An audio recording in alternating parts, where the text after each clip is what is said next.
Kuzning oxirgi oylari qahraton qish kunlarining boshlanish arafasi edi. Kelin bo'lib borgan xonadonidan har bitta qiz baxt izlab boradi. Mohinurning baxt deb o'ylagani ro'yo onlardan hatlab o'tar ekan, uni bu xonadonda qanday ayanchli hamda qo'rqinchli taqdir kutayotganidan bexabar edi. Kelin bo'lib borgan kunining 3-kuni oppoq qor yog'di. O'sha xonadondagilar bilan tanishadigan ilk kuni.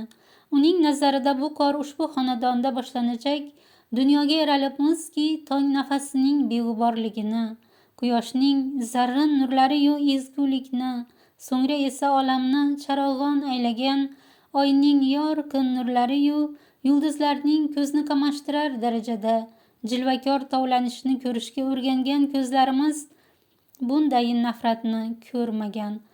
Quloqlarimiz esa dunyodagi jamiki salbiy hislatlar, g'azab, alam, araz, gina, begunoh insondan o'ch olish, g'araz, yovuzlik, baxillik, ochko'zlik kabi jamiki jirkanchliklarni o'zida jamlagan adovat haqida hali eshitmagan.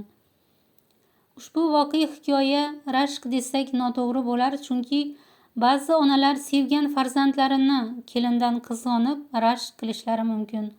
Bu yerdagi holat esa aksincha, sevilmagan farzand bilan unga taqdiri bo'lib bitilgani uchun u bilan yashashga majbur bo'lgan kelin va uning farzandlariga qilingan adovatlar haqida bo'ladi.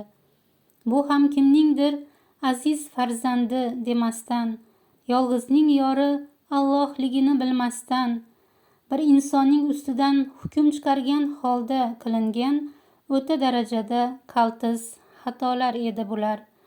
O'sha oppoq qor uning taqdiriga bitilgan ko'rguliklarni o'zining beg'ubor oppoq gilami tagiga yashirib, pok niyatli insonga ish oppoqligi bilan o'lmas haqiqatga guvoh bo'lib, vaqtiki kelganda o'sha beg'uborligi ostiga yashiringan haqiqatni ochilishida unga ko'maklashadigandek go'yo.